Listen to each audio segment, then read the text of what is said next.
વાર્તાઓ કે જે એક સમયે સંસ્કાર ચિંતન અને મનોરંજનનું કામ કરતી. ઘરના વડીલો, દાદા દાદી કે નાના નાની આ વાર્તાઓ કહેતા. મિત્રો, આજના સમયમાં આ વાર્તાઓ વિસરાતી જાય છે.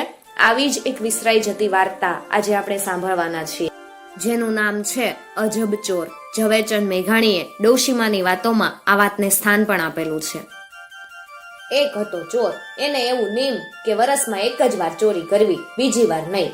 એક દિવસે હાલ્યો ચોરી કરવા. રસ્તામાં એક નદી આવી, ત્યાં એ બેઠો. એટલામાં એક વાણિયો નીકળ્યો. વાણિયાને બહુ તરસ લાગેલી. ખોબો ભરીને જ્યાં પાણી પીવા જાય ત્યાં ચોરને જોયો. વાણિયાના પેટમાં તો ફાળ પડી. પાણી પૂરું પીધા વગર એ ઉઠી ગયો. એટલે ચોર કે, શેઠજી, પૂરું પાણી તો પી લ્યો. વાણિયો કે, બસ ભાઈ, મારે વધારે નથી પીવું. ચોર કે, શેઠ, તમે ભડકો નહીં, હું તમને નથી લૂંટવાનો. વિશ્વાસ રાખો ને પાણી પી લ્યો, મારે તો મોટી ચોરી કરવાની. વાણીએ પાણી પીધું. ચોર કે, શેઠ, તમારી આ લાકડી છે ને, ઈ મને આપો ને, હું પૈસા દઉં. વાણિયાના મોઢા ઉપરથી તો લોહી ઉડી ગયું.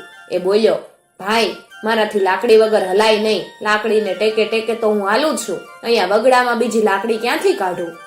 ચોરે તો લાકડી ઝૂંટવી લીધી અને એને ચીરી. ત્યાં તો અંદરથી 4 રત્નો નીકળ્યા. દાંત કાઢીને ચોર કે, શેઠજી, તમને મેં અભય વચન આપેલું, તોય તમે મારી પાસે ખોટું બોલ્યા. લ્યો તમારા રત્ન, મારે એ ન ખપે.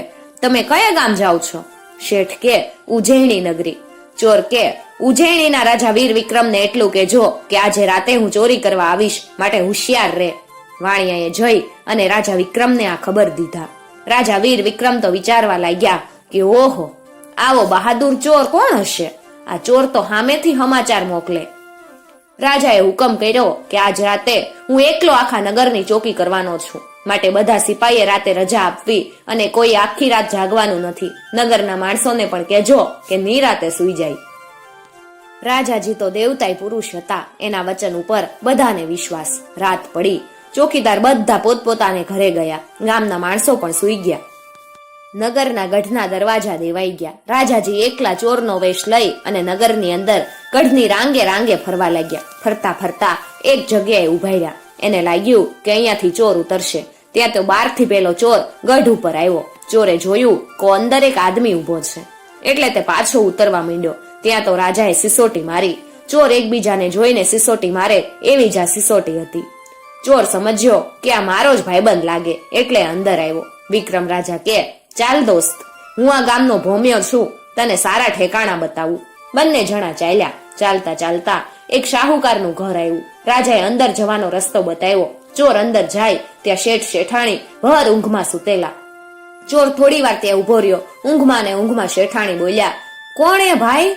આ સાંભળી તરત ચોર બહાર નીકળી ગયો. રાજાને કે, ચાલો બીજે ઘેર, અહીંયા ખાતર નથી પાડવું.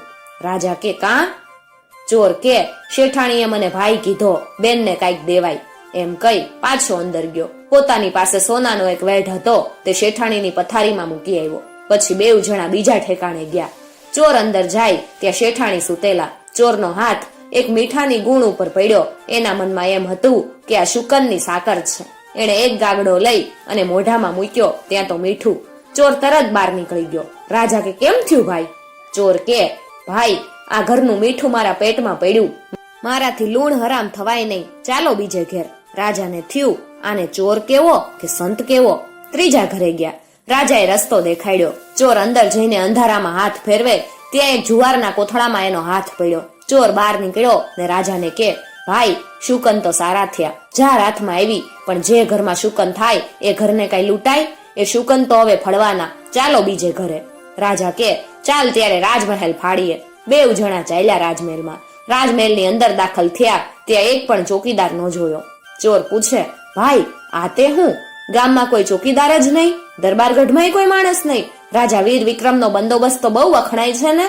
રાજા કે, અરે ભાઈ, ઈ બાર મોટી મોટી વાતો સંભળાતી હશે, અહીંયા તો આવું જ અંધેર હાલે. રાજા કાંઈ ધ્યાન નથી દેતા.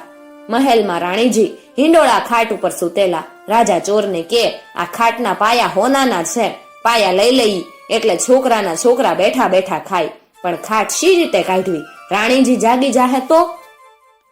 પછી તો ચોર ખાટની હેઠળ ઉપરા ઉપરી ગાદલા ખડકવા માંડ્યો. ખાટને અડે એટલો મોટો ખડકલો કર્યો. પછી ચરી લઈ અને ચારેય બાજુથી ખાટની પાટી કાપી નાખી એટલે રાણીનું શરીર નીચે ગાદલા હતા એના ઉપર રહી ગયું. પછી તો ચોરે દાંત ભરાવીને ખાટને આકડિયામાંથી ખેંચી લીધી. એને વીખીને 4 પાયા જુદા કાઢ્યા અને ચારેય પાયા લઈ બંને જણા પાછા ગઢની રાંગે પહોંચ્યા. પેલો ચોર કે, લે ભાઈ, આ 2 પાયા તારા ને 2 મારા, સરખો ભાગ. રાજા કે, હું એક જ પાયો લઈશ, મહેનત તો તારી છે ને? ચોર કે, ના, તે જ મને ઠેકાણું બતાવ્યું, તારી મહેનત પણ ઘણી કહેવાય. ત્યાં તો ઝાડ ઉપરથી એક ચીબરી બોલી. તરત ચોરે રાજાને કીધું, ઓળખ્યા તમને? શાબાશ છે રાજા, માથે રહીને ચોરી કરાવી કે? રાજા હસી પડ્યા અને પૂછ્યું કે તે શી રીતે જાણ્યું કે હું રાજા છું? ચોર કે, રાજાજી, હું પંખીની બોલી સમજી શકું છું. આ જે ચીબરી બોલી એનો અર્થ એમ થાય કે આ ચોરીના માલનો માલિક તો અહીંયા જ ઊભો છે. રાજાએ શાબાશી આપી ચોરને પોતાના મહેલે લઈ ગયા. બીજે દિવસે મોટી કચેરી ભરીને ચોરને ઇનામ દીધું. એની નીતિના વખાણ કર્યા. એને રાજમાં નોકરી દીધી.